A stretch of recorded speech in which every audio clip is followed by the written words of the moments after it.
Hello mga J-Vlog, welcome ulit sa panibagong video at sa video na to magpo-phone comparison tayo between sa mga malulupit na budget smartphone na lumabas noong late 2023, ang Infinix Smart 8 versus the Tecno Spark Go 2024. Ano kaya ang perfect na entry-level smartphone na para sa ngayon 2024? Tara mga J-Vlog, check natin.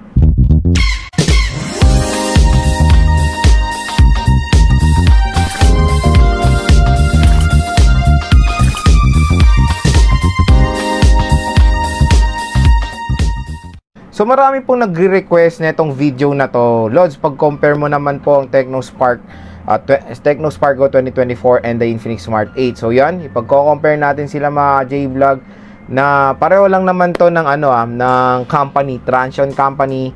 So Infinix and Tecno. Pero yun nga, alos magkasabay rin silang lumabas sa Philippines noong late 2023. Kaya ang daming mga consumers talagang nalilito kung ano ba ang perfect na smartphone na pwede mabili nung Pasko. So, pasensya nyo na late na nagawa, pero marami pa rin naman bumibili ng smartphone na yan kasi ayan yung latest and greatest ngayon ni Tecno Infinix sa budget segment. So, dito muna tayo sa pricing. Pagdating sa pricing, di rin sila nagkakalayo ng sobra. So, medyo magulo ang pricing talaga ng Infinix at Tecno sa SRP. Minsan mura sa Shopee or sa official store nila sa Shopee compare sa mall. So, yung suggested retail price ay minsan bumababa pa nga yung presyo nun. Ngayon, ang ko-compare na lang natin yung mismong presyo nila ngayon 2024 sa Shopee, sa official store ni Infinix at sa official store ni Tecno. Sa Infinix mga ka-J-Vlog, meron pong tatlong variants na mo-offer si Infinix Smart 8. Meron tayong 3GB 64 na presyo niya is 3,499 pesos or almost 3,500. Meron tayong 4GB 64 na ang presyo niya is 3,699 pesos or almost 3,700. At meron tayong 4GB 128 na ang presyo niya is 4,099 pesos. So tatlong variants yan ha.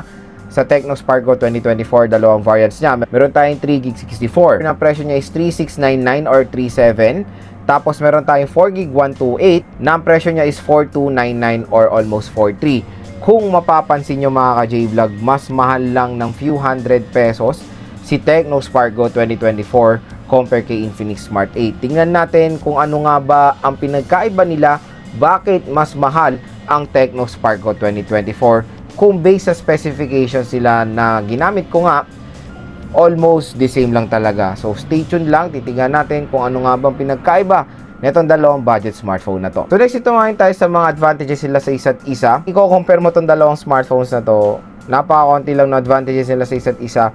May napansin lang akong advantage ni Tecno Spark Go 2024 dito kay Infinix Smart 8 na siguro kaya mas mahal to ng few hundred pesos.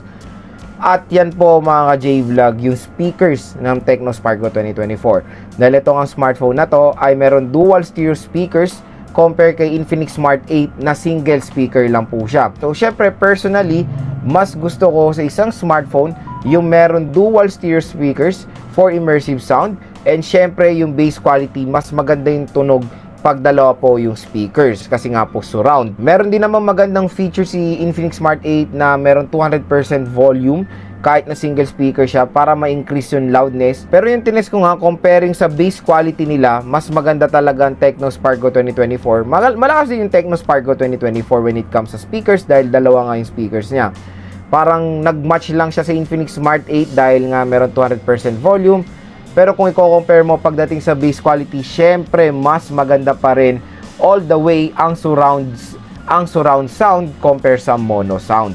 So yon, I think yung pinaka-advantage ng Tecno Spark Go 2024 dito sa Infinix Smart 8 kung bakit mas mahal po siya ng few hundred pesos. So yun lang naman po yung napansin kong pinagkaiba nitong dalawang smartphones na to. Sa Smart 8 wala akong napansin na advantage na based sa specifications, pero pagdating sa presyo or price wise, mas advantage yan of course is Infinix Smart 8. Napaka-konti lang ng difference eh. Ilang daang piso lang. Hindi naman ganun ka big deal eh. Para ka lang nga naggumastos ng pan-Jollibee. Dadagdagan mo lang na ilang hundreds. Nasa Tecno Spark Go 2024 ka na meron dual stereo speakers, diba? When it comes dito sa pangalawang variant ni Smart 8 na 4GB 64, ang presyo niya nga is 3,699 or almost 3,700. 4GB 64 na. Compare kay Tecno Spark Go 2024 na 3GB 64 lang. sa presyo na 369 sa presyo na 3699. So yun, medyo mahirapan kayo dito kung ano ba mas mahalaga, yung isang RAM ba na yan or yung dual stereo speakers. So syempre sa iba, pinaka-importante is RAM. Sa iba naman, syempre yung listening experience mas okay kasi hindi naman gano'n nagkakalayo yung 3GB and 4GB RAM. Nagdedepende pa rin yan sa inyong preference. Pero yun nga sinasabi ko sa inyo, na isang advantage ng Infinix Smart 8 kay Tecno Spark Go 2024 is doon sa pangalawang variant na 4GB, 64GB ang ma-offer, na wala pong ganyan na variant sa Tecno Spark Go 2024 dahil 3GB, 64GB lang ang ma-offer niya. Tapos yung 3GB, 64GB ng Infinix Smart 8 mas mura sa 3GB, 64GB ng Tecno Spark Go 2024 ng few hundred pesos lang naman. So hindi naman ganun kalaki talaga yung pinagkaiba nila. Pero sa mga ibang consumers, napakalaking bagay na of course ng ilang daang piso, di ba? So dito focus tayo sa mga specs na sobrang the same lang itong smartphones na to. So yung number 1 sa display, both phones ay merong same screen size, same resolution, same din na merong 9:30 screen refresh rate at naka-punch hole display rin sila. Tapos meron silang ano ba yun, yung magic ring ba yun na nagiging dynamic island pag nag-scan ng biometrics or pag nag-charge. So same na same lang naman when it comes to display. Number 2, same na same din when it comes to chipset. So both Infinix Smart 8 and Tecno Spark Go 2024 ay merong Unisoc Tiger T606 na meron GPU na Mali G57. So when it comes sa performance sa gaming, walang mas lalamang sa bilis, parehong-pareho lang sila dahil same specs, dahil same chipset, same speed. At number 3, same din sila ng OS. So meron silang Android 13 Go Edition with iOS 13 Go Edition. So same na same lang naman din ng OS, kaya wala talaga silang pagbabago when it comes sa performance. Okay? Dahil pareho lang naman po ng company in Infinix and Tecno na Transsion. So pagdating sa performance, pareho lang. Kahit anong piliin nyo dito, both phones ay okay po for gaming. Number 4 sa RAM at ROM. Yung same din ng RAM at ROM eh. Yung pinakamataas na mo-offer, 4GB 128. Tapos meron din silang pareho na 3GB 64. Pero dito kay Infinix Smart 8 ay meron siyang isang variant na 4GB 64 mga ka-J-Vlog. So yun yung isa ring sinasabi ko ng advantage na itong Infinix Smart 8 when it comes sa pricing. When it comes sa RAM at ROM, mas lamang siya sa same price ng Tecno Spark Go 2024 na 3GB 64. Tapos kay Infinix Smart 8, 4GB 64 na. At ang pinaka-last sa design. So ito, real talk, yung design na itong dalawang smartphone na to ay sobrang magkapareho. To be honest, when it comes sa design ng camera module, pareho sila ng setup eh. Kaya pag naka-case to, tas gagamitin nyo, hindi nyo ma-identify kung sino si Tecno or si Infinix kasi same lang sila ng design when it comes sa camera. Same na same din sila na for me ay maganda po ang design na mo-offer and color variation sila ay maganda rin.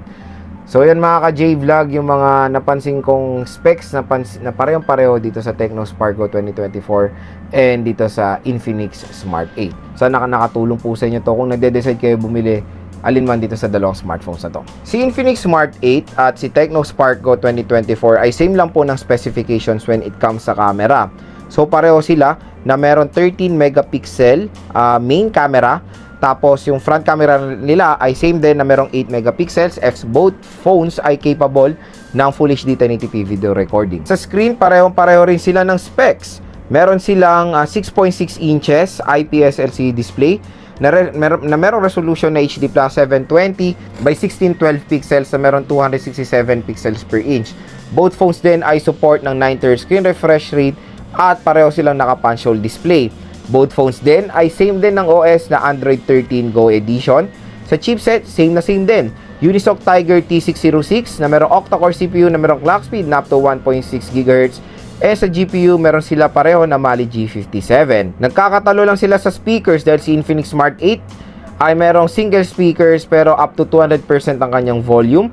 Compare kay Tecno Spark Go 2024 na meron dual stereo speakers talaga. So, dalawa po ang speakers ng Tecno Spark Go 2024. Both phones ay meron din biometrics which is face unlock at fingerprint scanner. Parehong-pareho rin ng placement. Nasa side po ang kanilang fingerprint scanner. Both phones din ay meron 5,000 mAh non-removable battery na support nila pareho ang slow charging rate na 10 watts lang. So, ayan mga ka-J-Vlog, yung ating phone comparison between the Infinix Smart 8 and the Tecno Spark Go 2024. So yon, kung ako tatanungin, alin man dito sa dalawang smartphone na to bibili nyo, panigurado magiging sulit talaga yung pera nyo. Kung meron kayong budget, pwede nyo ang bilhin itong dalawang smartphone na to at pareho nyong gamitin dahil yun nga, pag nagsisale si Shopee, makukuha nyo na lang to ng 2 plus. Biruin nyo, 5,000 pesos, dalawa na smartphone nyo. Napaka-affordable lang na itong dalawang smartphone na to. Pero kung nagde-decide nga kayong bilhin to sa mga anak nyo, for online, for school purposes, of course, at personal na gagamitin nila, maganda pong i-recommend itong Tecno Spark Go 2024 and the Infinix Smart 8 sa kanila. Dahil hindi lang sa mura, maganda na yung specs na ma-offer, makakapaglaro pa po yung mga chikiting nyo dito. Hindi lang laro, syempre, ang pinaka-importante is sa school, di ba? So, yon mga J-Vlog, para malinawan kayo, alin man sa dalawang smartphone na to bibili nyo, panigurado magiging sulit ang pera nyo. Ang pinaka-main talaga nila na pinagkaiba when it comes sa specs is sa speaker sila nagkakatalo. So, kung gusto nyo ng mas malakas sa speakers at maganda yung bass quality, syempre, go for the Tecno Spark Go 2024. When it comes sa camera, both phones ay same lang rin naman ng quality na ma-offer. So, yun mga ka-J-Vlog, for me, pareho sila maganda at alin man dito sa dalawang smartphone na to bibili nyo, panigurado magiging sulit po ang inyong pera. At yun, kung interesado kayo sa Tecno Spark Go 2024 and the Infinix Smart 8, kung maglalay, ilalagay ko po yung link nyan sa description box.